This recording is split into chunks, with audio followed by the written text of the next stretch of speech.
Hello and welcome to another episode of Jaxon Talks Everybody with me, your host, Aaron Mashbitz, aka Jaxon Stone. This is episode 116. Wow, 116 of Jaxon Talks Everybody. And I have an amazing guest today, Matt Spinar. Welcome to the show. Hey, thanks for having me on, Jax. I'm gonna call you Jax. Mash, Jax, Aaron. What do we call you, man? Whatever floats your fancy, man. You've known me since 2010? It's been a while. Jeez, crazy to think that it's 12 years ago. Yeah. So When I hear the year 2000, I still think that like anybody born in that year is like 4 years old. Well, they're pretty old now. We're really old. I'm really old. Not as old. You're not as old as me, but hey, getting there. I just turned 30 in June. Hey, there you go. Congrats. Welcome. I feel amazing. I love it. I feel like I'm just hitting my prime. That's good. Actually, I do in a way. And now the 30s are like the 20s, but you have some money, a little bit of financial freedom for sure. You've established yourself. You got some goals you've hit, goals in the future, where the 20s are just kind of finding your way, trying to work through it. 100%. Yeah, that's absolutely right. So, but for context, how we know each other, how we've known each other for so long is that we both went to the greatest school on planet Earth, South Dakota State University. It is, no doubt. Jackrabbits for life. Go big, go blue, go Jacks. And when I was a freshman in college, which was in 2010, 11, old Spin Doc was a senior, right? That's right. So that was amazing. I have a lot of fond memories of my freshman year of college, Spin, and a lot are in part due to you and Oberly and Verm. Like those three guys are who I remember the most. I think back a lot on that year specifically because I was like trying to figure out who I was. I didn't know if I'd never been to South Dakota. You know, you're not sure if you like can actually play at the Division I level. Like, what's the talent level? Are people going to accept you? And I was like one of three freshmen. And so it was a small class. One of the freshmen, Eric Zarishin, happened to not make it past his the first kind of part of the season. So, and then Colton Emery, who's my roommate, incredible guy. He was driven in his schoolwork. He became an engineer and all that stuff. And so I feel like I kind of did some stuff like just by myself. And you and Verm and Oberly always made me feel like a part of the team immediately. And it's really some really special memories that I have. And I've wanted to share that with you for a long time as I kind of really reflect on my life and how I've gotten here now that I'm 30 years old. And I talk to Oberly fairly often. Like, he's an incredible guy.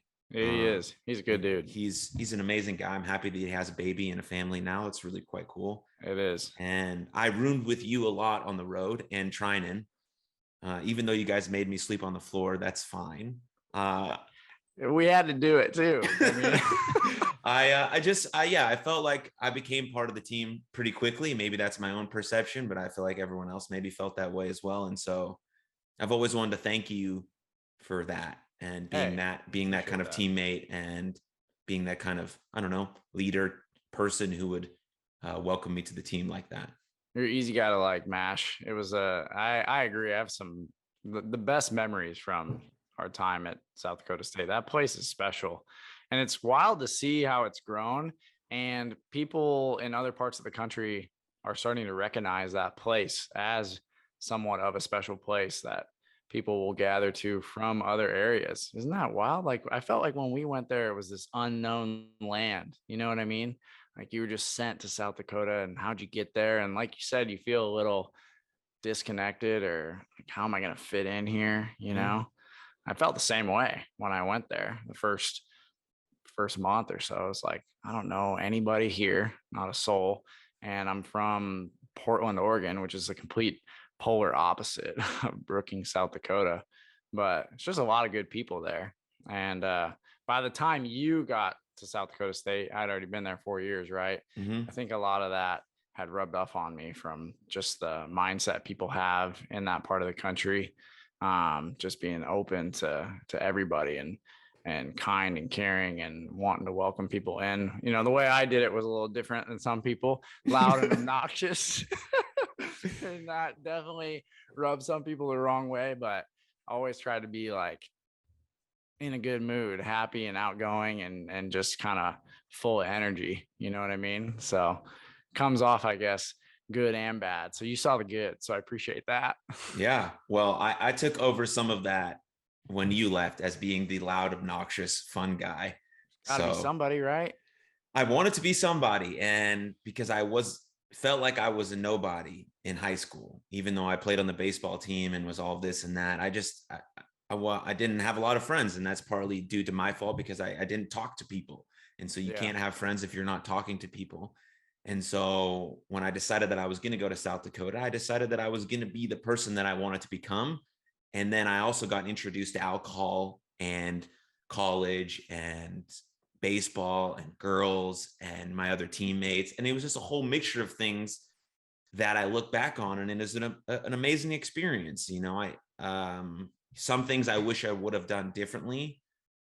Some things I am extremely happy that I did, but overall the experience was amazing. And like you said, it's so cool to see how many more people know what South Dakota State is. Like before, I'd be like, oh, I went to South Dakota State, and people would be like, oh, like there's a school there. Yeah. And now when I say it, they're like, oh, the fucking Jackrabbits. I'm like, yep, you bet. They know it. Like some of our teams have been crushing it. Unfortunately, baseball, the program hasn't been crushing it, but maybe they will soon.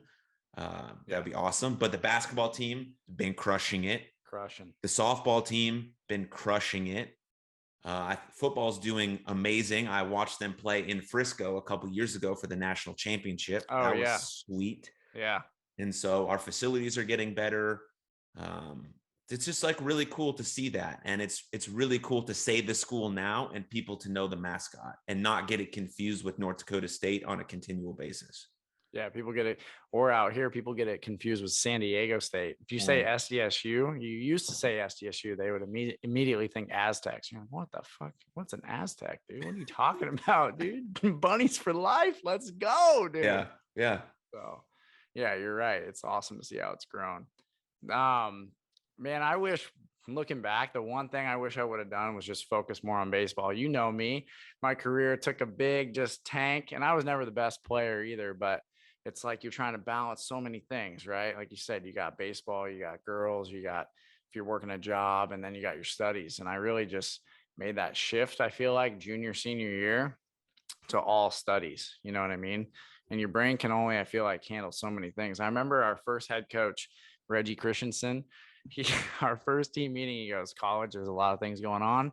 There's three main things. And you can only be good at two of them. You got your studies, you got baseball, and you got girls. And I hope you choose wisely on which two you want to be good at.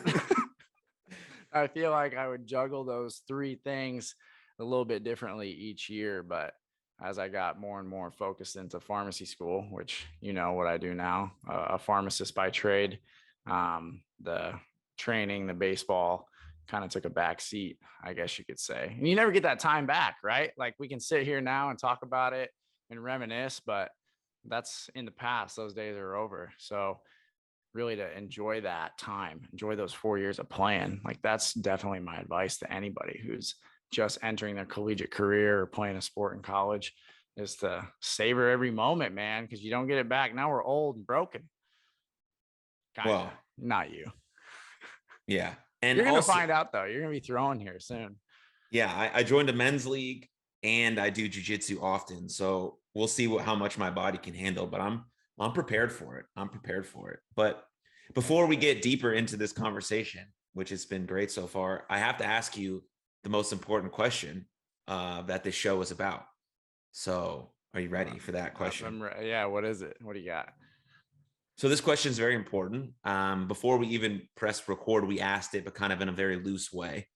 But now I'm asking in a serious way and giving you some time and space to answer it. Yeah. So Spin Doc, it's amazing to see you and hear your voice. How are you doing? Like, really, how are you doing? Yeah, that's a tough question. You know, I've texted you a little bit here and there. Definitely there's a lot of time where you do feel like you're just coasting. Like you sit back at the end of a day of work where you kind of get methodical about your day, right? When you really settle into your career, wake up, breakfast, walk the dog, go to work, go to the gym, come home, eat dinner, and go to bed and repeat, right? And you fall into that rhythm, and the days and the weeks and the months go by. And if you take a step back, you start to think like, is this it? Like, what's my purpose here? What's my mission? Like, what do I feel fulfilled in this? And you go in those ups and downs where you're like, well, I have good work-life balance, and that's great. And you feel good about that for a few days. And then those pass, and then you start to have that conversation, that internal conversation again, like, well, damn, is there something bigger here that I need to be doing? Am I having an impact on people? And am I having a bigger impact on myself? And then you can't even start to talk about the rabbit hole you get on the social media, and you start to see what everyone else is doing or posting the great things or so-called great things that they're doing. And you can really convince yourself that what you're doing is not worthwhile or not like important, right? Like you're just kind of average in society. And to get out of that mindset has been tough for me lately, right? Because we had all those great times back in the day where you were a Division I athlete, you were in, a doctoral program, pharmacy school, you felt good about yourself, like you're on top of the world. And then you get into your career and you just kind of meander your way through, and it's like, dang, it's 2022 now. We've been out of school for a long time. Like you look back at the 10 years and you can look at it two ways. Like I've grown a ton, and then you can look at it as, well, what the hell are you doing? You're still at that same hospital, you're not married, yada yada. So it's been a battle for sure mentally to like fight that mindset of feeling like I'm average and like I'm not doing enough to better myself and better those around me, develop good connections with the people close to me. And then on the other side, to feel good about what I've done and where I'm going. Right. So, I feel like a lot of it is just mindset, approaching anything you do with a positive attitude and looking at it from the glass half full type mentality. Because if you approach it that way, you're going to see the good and the importance in what you're doing. But if you come at it from the other side, like you're only going to see the negative things, those things that are eating away at you, or you let them eat away at you. So it's there's no answer, there's no end date, right? I feel like too, I've always been looking for that. Like if I just get to this next step, I'll be good, or get that promotion, I'll be good, or if I buy this new house and move here, that'll be great. But life's a marathon, man, and I've had to really settle in with that there is no like one thing that's just going to fix it all or change it. You have to be okay with the day to day and the grind and battling through. So, Yeah. You mentioned the word balance. Yeah. I think about that word a lot, especially in my own life. Yeah. I don't have any sort of balance. None. I don't prescribe to that mindset, because balance means it's like 50-50, which means I'm giving equal amounts of energy to things in my life. But that's not really true. I'm giving all of my energy to the thing that I'm doing at that certain time. And so it's kind of like having this like harmonious obsession. Right. You can speak about it in a way that you kind of spoke about SDSU and playing and mixing between your social life, baseball, and school. Yeah. You have to give everything you have to that certain thing that you're doing in that time. And maybe weeks, months on end, you're giving way more to the one thing than you are to the other thing. There's no such thing as balance. And so I think about that a lot in terms of where do I want to focus my energy at right now? Like if I go to jiu-jitsu, that's what I'm doing. If I am working, that's what I'm doing. If I'm doing this podcast, I'm giving my 100% energy there. And some things get kind of pushed to the side a little bit because I don't have enough time. So balance just makes it seem like it's all supposed to be this like equilibrium, when really it's like kind of dynamic and things are shifting all at once. And you have to be able to willing to kind of go this direction and stick through and follow through. And because also balance kind of implies that you're multitasking, which is like Right. doesn't exist. You're It not doesn't exist. multitasking. You're Yeah. really just task switching, which is not good at all because you have some attentional residue that's left over when you're switching from task to task Yeah. instead of kind of following through on the one thing. Right. And so is that how you see balance, or what, how are you referring to it when you were talking about it? Yeah, it's the way I see it is the balance of your time. So the 24 hours in a day, kind of like you're saying, like, I have a balance of how much time and energy I spend at work, and then shift that to personal stuff, whether that be fitness or spending time with family, and then just like alone time or time to, read or do whatever you want at home in that space. Um, and that's where I kind of go back and forth, right? Like you look for, because your main time occupier is your job, I guess. So it's always been, at least my initial mindset was, find a situation that allows for that sense of quote balance, where you have other time to do other things and you feel like you have some quote freedom, I guess. But like you said, then you're just task switching. You're switching from one domain to the next. You can't really balance it, right? Like you got to put, if I go to the gym and I'm still thinking about work, I'm not putting in my full effort there. If I go to family dinner and I'm spending time with my sister and my parents and I'm still thinking about the workout I just hit, well, I'm not really present with them either.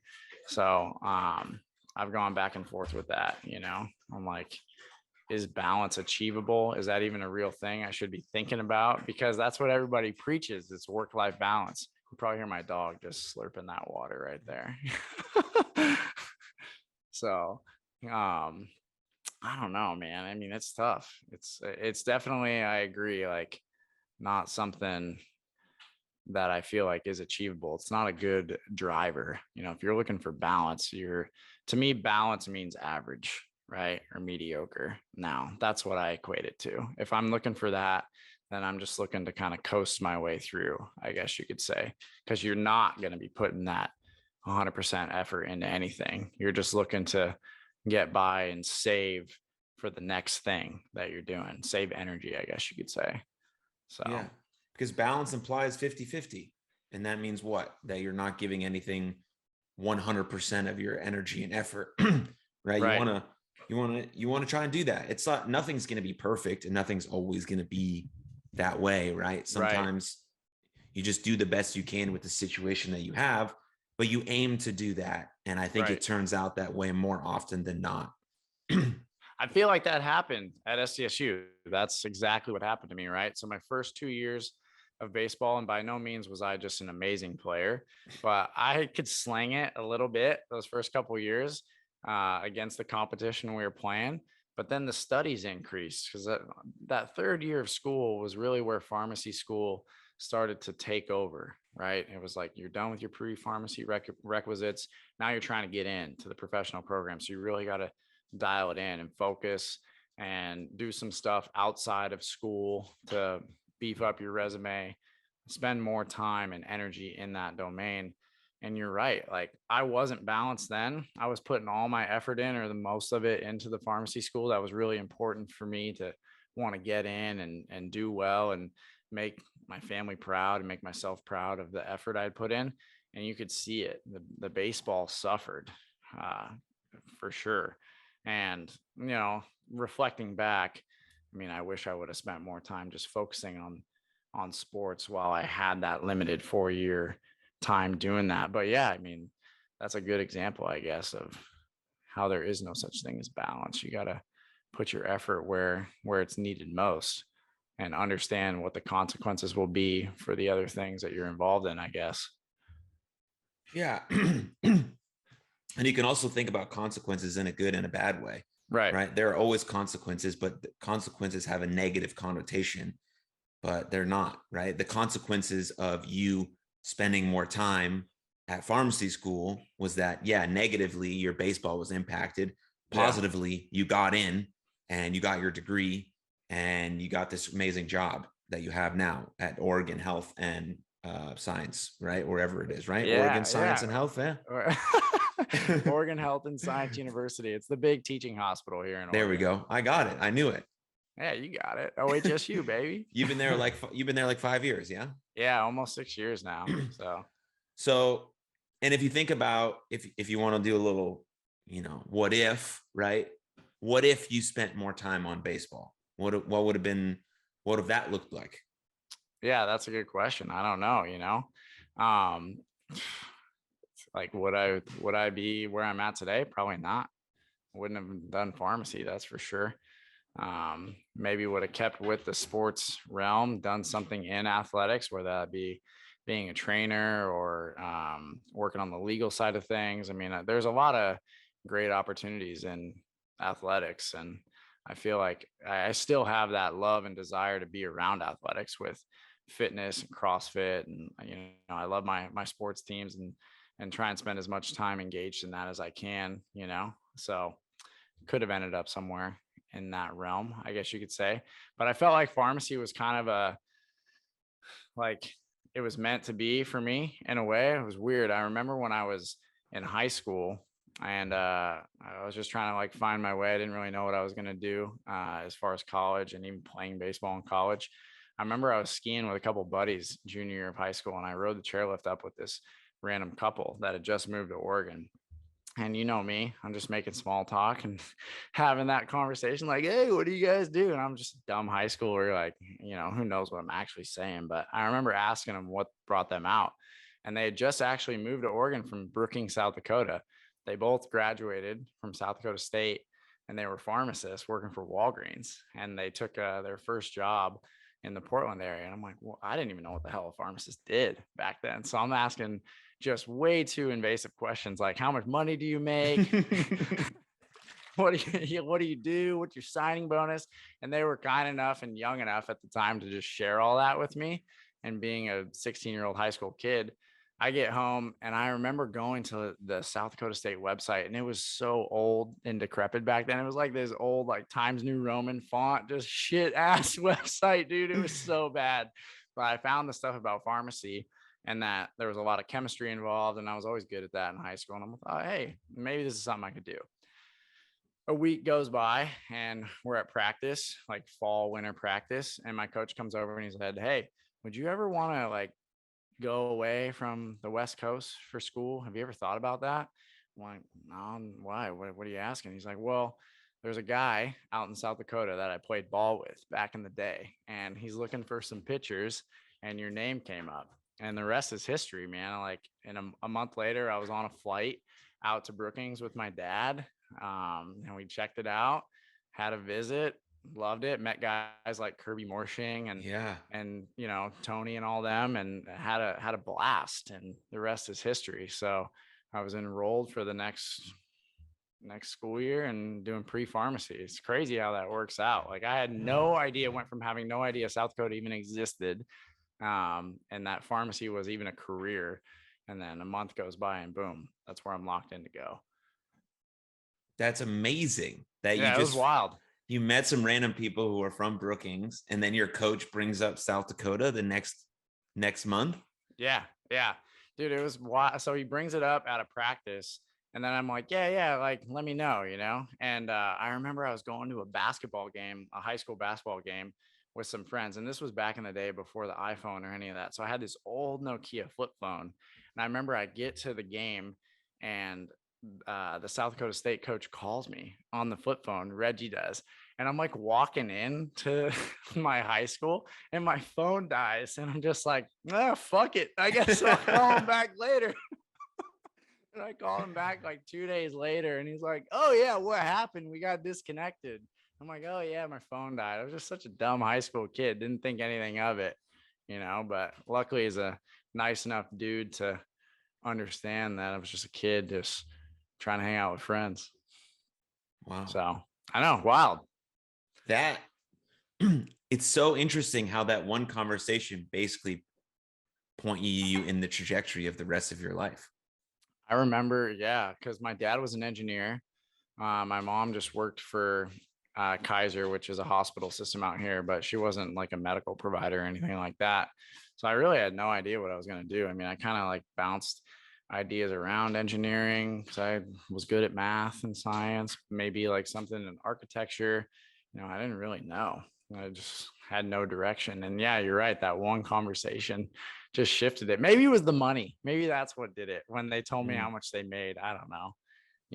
I don't remember vividly enough because I was so young, but I do remember it like catching my interest enough to go home and look up the school.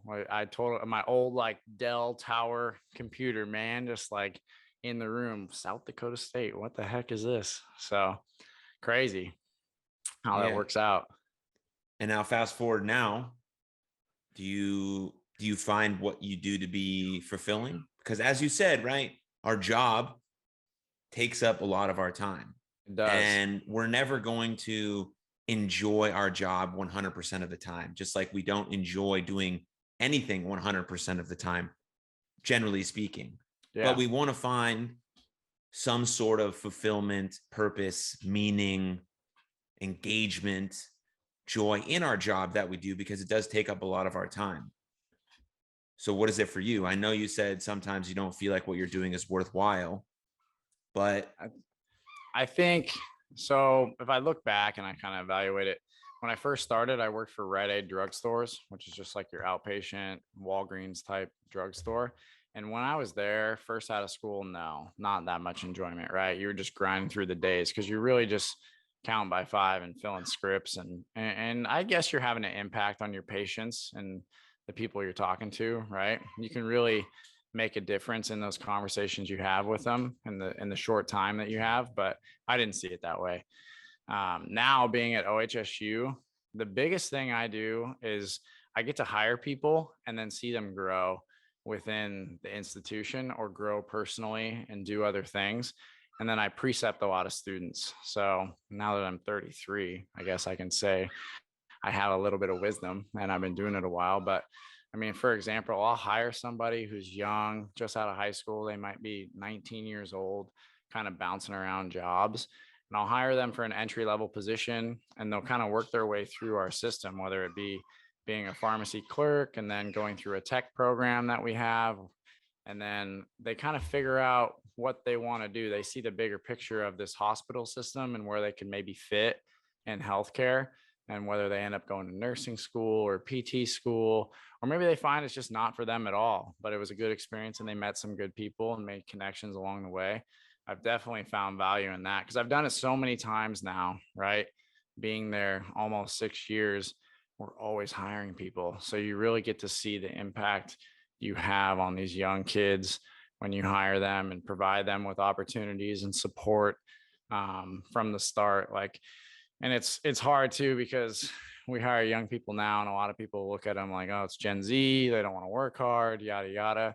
But always give them the opportunity and have the open mind and be positive and supportive for them. And a lot of times you see them blossom in the opportunities that are presented to them. So that's been cool for sure.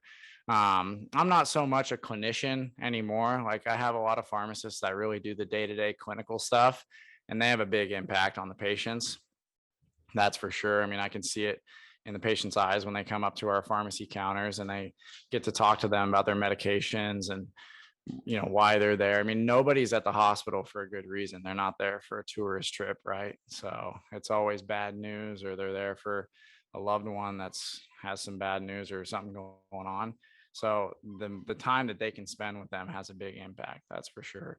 Whether it's just like a short conversation about nothing related to medication or providing them with that expertise, they have the impact too. And that's what I did when I first started at OHSU. It was more of that one-on-one time with patients. And since then I've got more into like a administrative or management role. So I find more of my time now with the students and hiring and growing our team and whatnot from that side. So it's been fun for sure. And I have to stick with that mindset because I can fall into that trap, if I break away from that and you're just in the day to day, like it could be just a random Wednesday, you fall into that like, oh man, is this really worth it? You forget about all those good things you do. You know what I mean? It's easy to think of the monotony of, wake up, go to work, eat, come home, work out, bedtime, that type of thing. If you're not constantly reminding yourself of all the good you're doing, you can fall into that trap pretty quick. Yes, you can. Is that one of the biggest challenges of being a pharmacist, is basically only hearing bad news all the time? Yeah. I mean, especially now with COVID too, Mm. right? And you become, initially before COVID, you're just dealing with folks, it's maybe their worst day. And now with COVID, you're balancing all these different ideologies and political mindsets and having to answer questions um, from that angle, as well as the healthcare side too. It's really been stressful, I feel like, for pharmacists and people in that space. Not just them too. I mean, the whole healthcare system, you see it in everybody at the hospital, right? They're just trying to do their best with what they have to take care of the person in front of them, take care of their patients, and all this extra nonsense thrown at them, whether it be questions from patients about, vaccine efficacy or political this or Fauci that. I mean, it's like, dude, I'm just here to give you the best care that I can. And it's become a little bit bigger than that, I guess whether we like it or not, you know what I mean? And that stress is definitely real for sure. And that's pushed a lot of people out of the profession to go do something else, or push them to more part-time, that they can feel like they have more space away from that environment, until maybe it calms down a few years from now. And we've seen it start to calm down. I mean, when it first hit, it was crazy, but it's been a couple years now since COVID started. So Yeah. I mean, speaking on that, then what was the last 2 years like for you? What did you learn? What was challenging? What did you grow from? I think like the biggest thing for us was you just had to support people, support your team, because everybody had their own struggles. A lot of it was financial, especially for our more entry level folks or mid level employees. Pay getting cut, hours being cut, you know, um, whether they had a family member that was in a different industry, they might be out of work for a while. It was stressful for everybody. So we found our time at work to be more so of just like consoling each other in a way of like, it's going to be okay. We're going to get through this. Most people because we were in it from the beginning, we were going to the hospital every day. I don't think anybody had a genuine fear of COVID, at least in our world, being in pharmacy, because we weren't directly taking care of like sick people in the hospital with COVID. We're more on that outpatient side of things. But it was more just, working with each other to make sure everybody was feeling, I guess, okay, if that is something you could feel during that. But everybody was struggling, man. It was tough. I don't know what it was like for you. I mean, it felt like everything was shutting down. I remember when it first hit, like the freeways were empty, it's like apocalyptic. Mm-hmm. So Yeah, right when it hit here, like I was professional wrestling full time. oh, you're still doing that when that hit? Yeah. Crazy. And so that was my full-time gig. And so if you can't have shows, there's no money. Right. And so pretty quickly I had no job. And I was like, okay, what am I going to do? And so I had all of these ideas in my head about what I wanted to do with the things I'm doing now. But with wrestling going on, I didn't really have time to figure it out. So I got a job working at the Walmart warehouse. Oh, hell yeah. And let's go. The drive was 45 minutes every day. And like you said, there was no one. Like these were some of the best drives I've ever had. Like I just put on some tunes, or I was quiet and I just thought the whole time. 45 minutes there, 10 hours at the warehouse where I didn't talk to anyone. I just did my job over and over. It was just, I was basically going shopping for people, like packaging up orders. And so I was just 10 hours repetitively. And I did that for 3 months, 5 days a week. Wow. And that's how I figured out the rest of my life, because I was forced to give myself some alone time to figure it out. And so that's when I kind of decided that I wanted to go all in on this podcast, that I wanted to create You Are Love as a nonprofit, that I wanted to do some speaking and some coaching and talk about all of these things.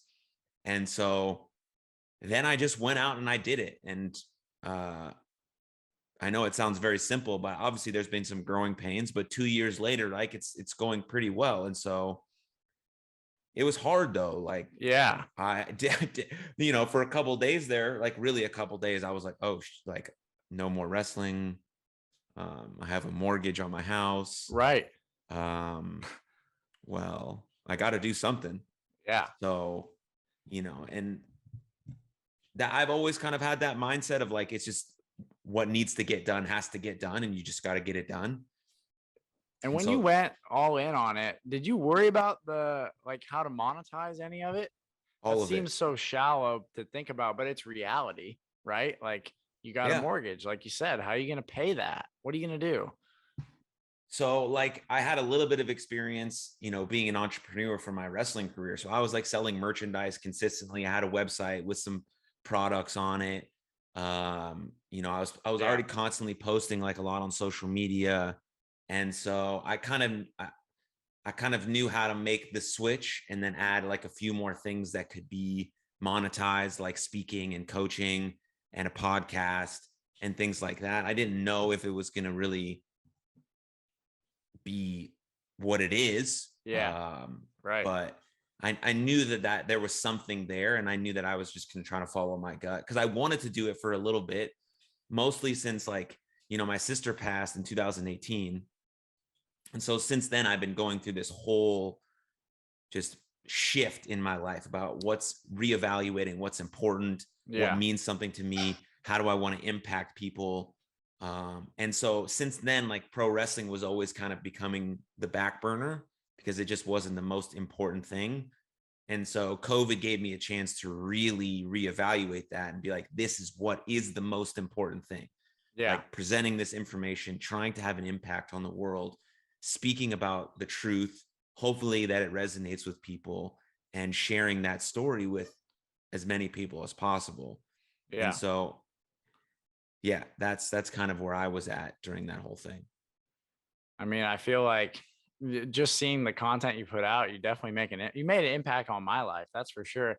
I love seeing your little snippets on LinkedIn. It's like every morning I get something a little different, some different positivity type angle or a different way to think about something. Or just like, you know, you literally saying you are loved. I mean, that has such an impact, and it's got to have an impact on other people if it's impacting me. Cause I feel like I got it pretty good, you know, I got a house, I got a dog, parents, a sister, everybody cares about me. Right. So it's easy for me to like fall into the woe is me and complain, but really, I mean, I got nothing to complain about. You know, I don't have any real problems, I guess you could say. So, you know, when I get in those lulls, it's nice to see that uplifting mindset that you have. You know what I mean? And nobody wants to be around like that negativity all the time either, you know?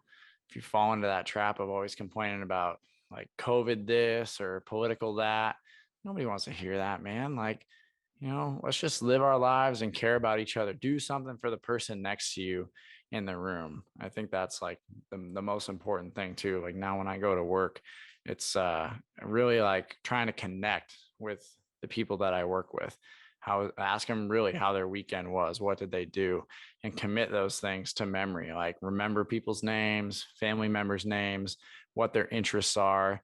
You know, don't just do it on a superficial level, but really try to build deeper connections with these folks that are in your life day to day. You know, focus on that versus like the superficial stuff and things to complain about. Because what do we got?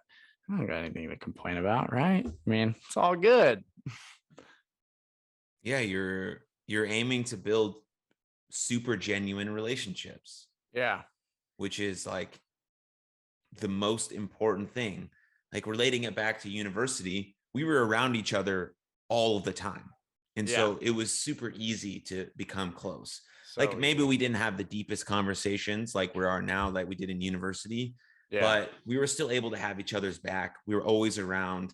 Like I could come over to the trips without even telling you that I was coming over to the trips. Yeah. Right. It would just be like that kind of open door. You're always welcome policy. Like, and then you start to Yeah. get to know people like, okay, where are you from? How many siblings do you like? All these questions just naturally come up because you're spending so much time with someone, Yeah. whether it be an 18-hour bus trip that we took all the time, or just like spending 6 hours of the field trying to practice, or going to a party, or whatever it was, because Yeah. that's so convenient. We're always near each other.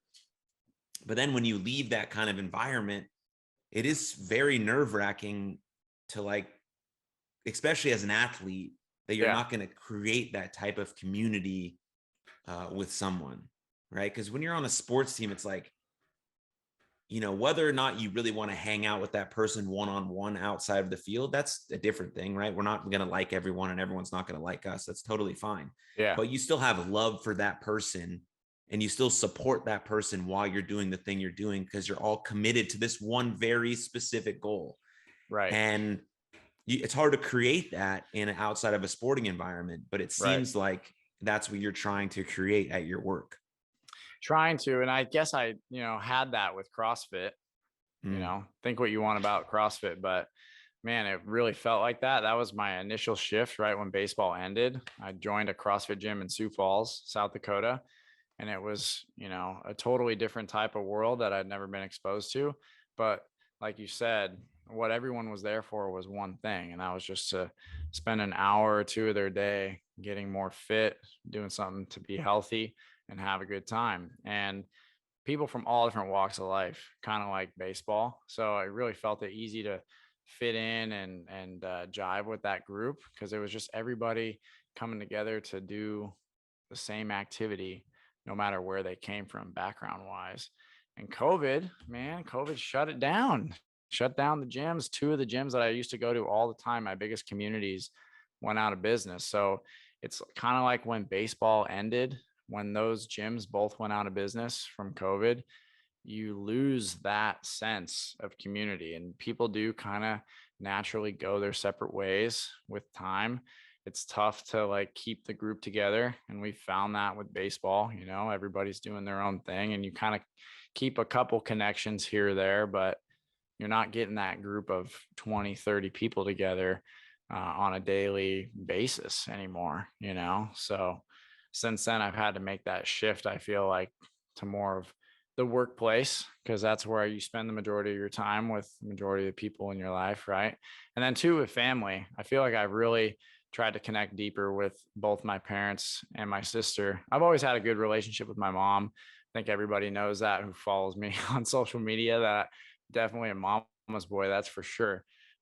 We just have like similar personalities, and we have banter and talk shit back and forth, and it's fun. But with my dad, I feel like we had that connection of baseball, and once that ended, it was a little bit more difficult for us to like find common ground in a lot of things, where he might think differently politically or ideology wise one way versus me. So with COVID, that provided the opportunity for me to really like focus on building that relationship, because he's the one that taught me how to play sports, taught me how to throw baseball, and got me to where I was and gave me those opportunities at South Dakota State. So it was nice to like be forced to spend that time to build that relationship back. And my sister, I mean, she moved, she's in Colorado. So that's naturally tough. You got that distance. That's an effort, right? Like if somebody doesn't live in the same city as you, you got to be willing to put in that extra effort, that time to make those phone calls, do those FaceTimes, schedule trips and all that. And I feel like before COVID, it was just, we were going our separate ways, living our separate lives. And now, I feel like I'm a part of it, right? Like we have daily conversation. We schedule something, whether it be every other month or every month, to actually visit each other in person. Find that really important and valuable. Whereas before, I mean, life was so busy too before COVID, right? Then you feel like things have kind of slowed down a little bit since COVID. It give you the opportunity, because for me, for sure, it felt like the world came to this grinding halt, right? And it really gave you like a reset moment. And there was no traffic, people weren't traveling, none of that. So you had the opportunity to just kind of step back and say, all right, like, what do we need to do here? What's important to me? And you had maybe a moment to make that assessment. Whereas before it was like, go, go, go. If you lived in a big city, it was crazy before COVID. Yeah. I mean, for sure, I was traveling every single Thursday, Friday, Saturday, and Sunday. Right. I was home Monday, Tuesday, and Wednesday. And that was trying to make some content, promote my matches, maybe get to the gym, try to heal up a little bit, and then back on the road. So yeah, it slowed me down quite a bit. And I travel quite a bit now to do like speaking engagements and stuff. Yeah. But obviously that's not nearly as hard on my body.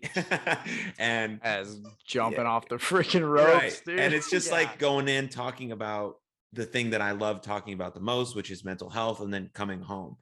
And so, yeah, it's slowed me down a bit. Like I told you, right. Having those drives to Walmart with no one on the road is some of the, like, it's, even with everything that was happening in the world, I was like, this is like some of the best time I've ever had. Like it's super still, it's super quiet. And I try to get that in my own life now. That's why I meditate. That's why I journal. That's why I go for long walks. Also, jujitsu also makes me feel like this is the only thing that I'm doing, because if not, I'm going to get choked out or I'm going to get beat up. And so I have to be very present. And all of those things teach you to be in the present moment, because that's where all the good things happen. And you're going to miss those things, like being with your family or with your niece or whatever you're doing. And so there's a lot of lessons that are always going to be learned from the hardest parts of our life. That's why they're the hardest parts of our life, because we haven't yet learned those lessons. And so some sort of divine higher power is putting that in your path. One, because that person knows that you can overcome this obstacle. And two, they haven't seen that you're able to learn the lesson that might have been previously not as blatant before, but now it's very blatant. And now it's right in your face, and you have to learn this lesson. You have to learn how to be able to control this kind of moment in between the stimulus and the response. And before we were just like stimulus, response. Instead, now we have this like break. Okay, how do I want to respond? What's my best response? Maybe I can take a deep breath. Maybe I'll take 24 hours to think about it. Maybe I'll write it out. Maybe I'll talk to a friend. Okay, now here's my best response. And some of those things are important lessons learned, and we have to learn them, or they're going to keep punching us in the face until we're like, yes, okay, I get it. I'm going to learn this lesson. I'm going to apply it to my life. I'm going to make it a daily practice, and I'm going to work hard at it, because once you start doing something, it doesn't just continue to happen, right? You have to continually do it over and over and over again. You're never exonerated from the work.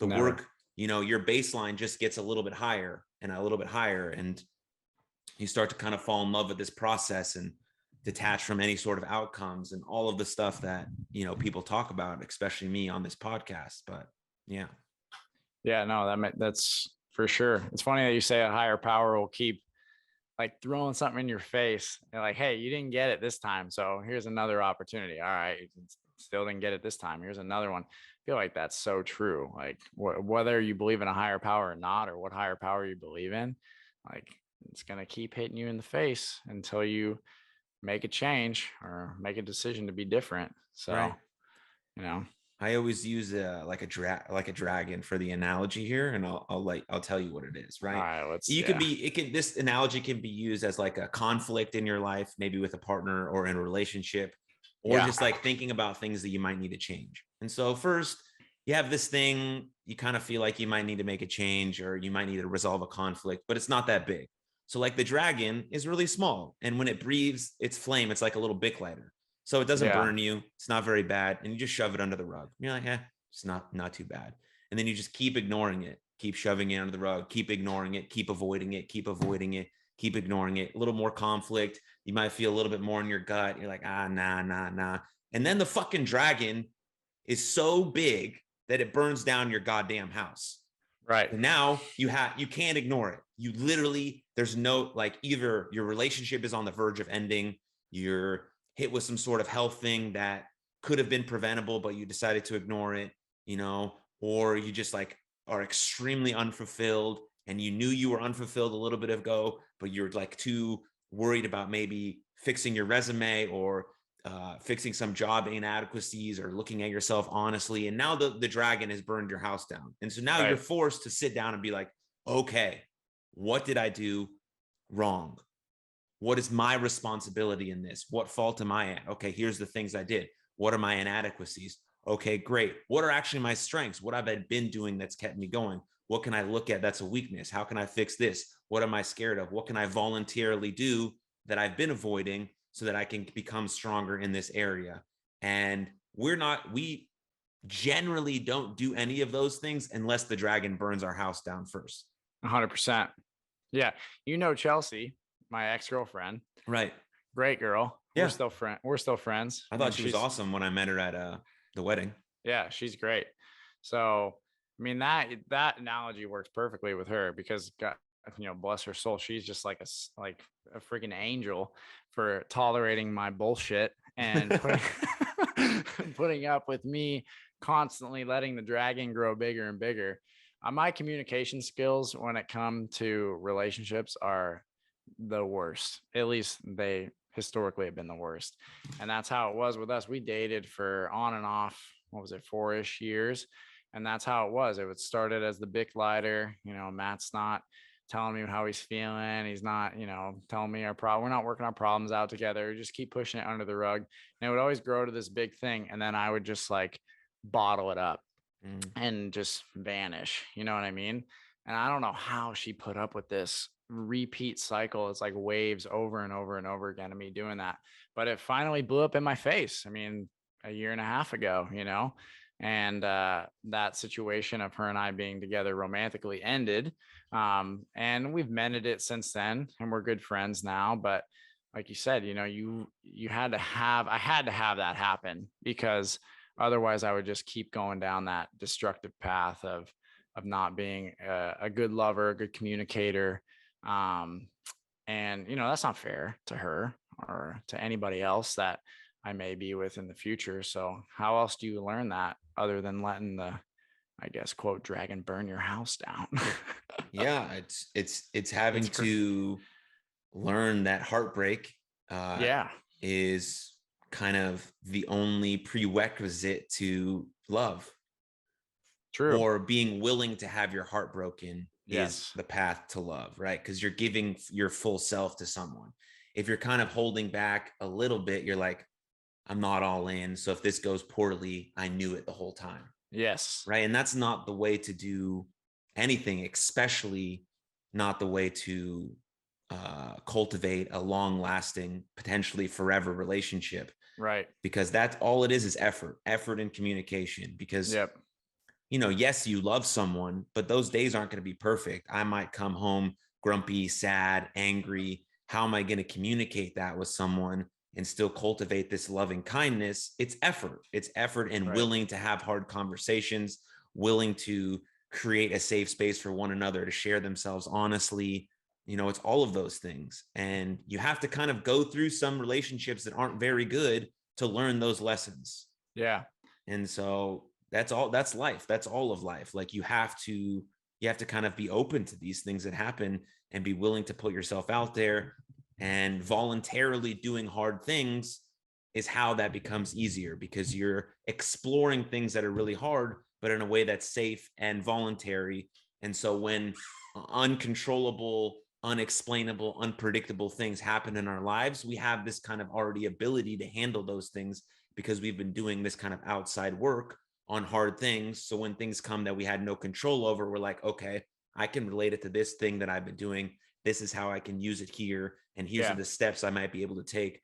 Oh, and I've been open and honest with my partner and my friends about things that I'm going through. So now I can lean on them for support because I've cultivated those genuine relationships. Yeah. And now you have this whole circle of people and things that you can pick out as tools and support systems to help you get through life, because life is very hard and it'll beat you the fuck down. It'll beat you down if you don't have some of these tools to allow you to recover from it. If you try and do it alone, you're fucked. It's just gonna wear you out, man. Like it's relentless for sure.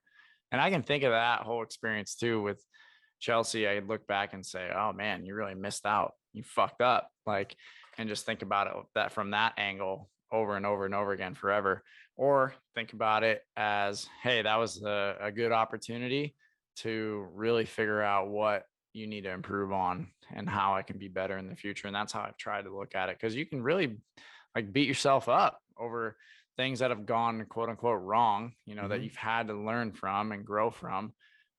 If you look at it from that perspective, man, yeah, you're just going to go down that rabbit hole. But I've had to shift the mindset. And luckily she's, like I said, such a freaking angel. We're still friends and connected and talk, and she's moved on. So that always makes you feel good too, that they're doing okay or in a good spot. So, but yeah, man, the beat down's real. Jiu-jitsu probably helps with that. I know CrossFit does. Like, you do that hard shit and you do it day in and day out. And it's not just something that you say you're going to do, but it becomes just built into your life, right? Like, you're going to do it, whether you feel good or feel bad, you're going to get that work in. It definitely helps for sure.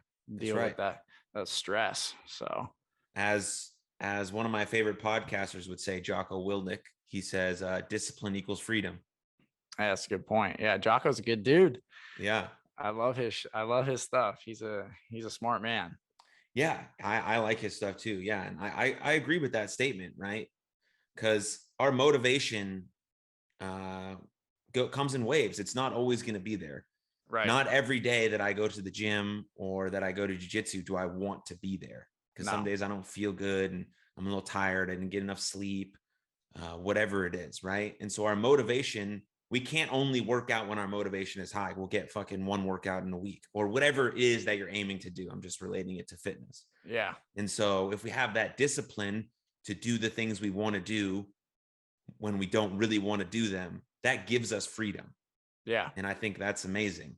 And so it's really about following your habits and your routines and your protocols when you feel your worst, because then feelings follow behavior and you end up starting to feel good. And then you're kind of on a roll. And then that that's like you to get these things done. And I think that's really quite cool. It's on those days where I do feel shitty. Those are the best workouts. Like, when you're done with that workout and you went into it like, oh man, it's just a bad day, and you get it done, the high or the euphoria after that is so much greater on the day where you're like, all things are clicking, body feels good. It's like, well, then good. You should perform well, you piece of shit. Like,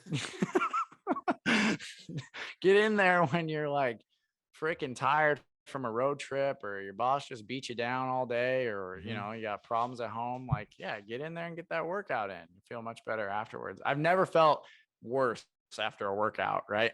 Like, or after doing anything hard, whether it be a hard conversation with an employee at work or my family, you never feel worse after. It's always like, damn, I'm glad I did that.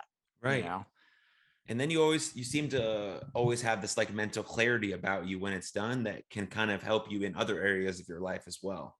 And so it seems to have this like positive domino effect, at least in my life. But we're about up on time here, Spin Doc.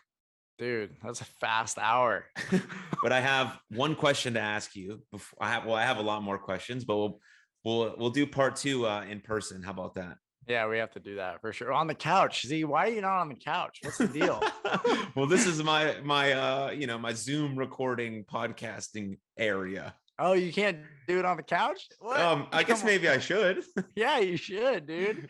Get your relaxation going on, Yeah, but I feel like I can't be like standing up straight, and it might be, anyways. But so last question, very important question. If you, Matt Spinar, were to create a billboard and millions of people would see that billboard every day, what would you put on that billboard? Like what? You can put anything. You can put anything you want. Man, dude, I don't know. You put me on the spot. Do people always have like an answer for this? Sometimes. I don't know if I have a good answer for you right now. Can I think about it and ponder it for part 2? Yes, you can. Yeah. All right. I think that's good. I don't want to give you some half-hearted answer that is just something to say. You know what I mean? I like that answer. Yeah, we really would want to think about that. If it's going to have an impact on that many people driving by, then yeah, that's good. I'm with that answer. That's a good answer. Yeah, we'll put TBD, to be determined. We'll wait for part 2 to get that. Cool. Excellent. I know you don't use social media a lot, but if people want to, I don't know, learn more about you, where can they go? LinkedIn? Dude, LinkedIn's always good. I think my thing is at MJ Spindoc, and on Instagram it's at MJ Spindoc too. But LinkedIn's going to be the best place to learn more about what I do and what my interests are. Instagram has become more of a highlight reel for my dog, pretty much. We love that. Yeah, which is good because Instagram Instagram's kind of toxic. So putting pictures of my dog makes everybody happy. We love cute dog photos. Yeah. So But thank you, man. This was awesome. yeah, dude, we'll have to do it again where I have more time than an hour, because like you said, we could sit here for the whole day, right? Yeah, we have to. We didn't even, yeah. It's great. But I'm glad I got to see you and hear you. And it's good to know that you're doing well. Hey, you too, Jax. We'll schedule something. I'll come out and visit. We'll make it happen in person. Yes. Real life. Amazing. Thank you for listening, watching episode 116 of Jaxon Talks, everybody. Share this with 10 people who share it with 10 people who share it with 10 people. That'd be awesome. Subscribe, YouTube, Apple, Spotify, all that good stuff. But most importantly, take good care of yourselves and others, and lots of love. See you next time.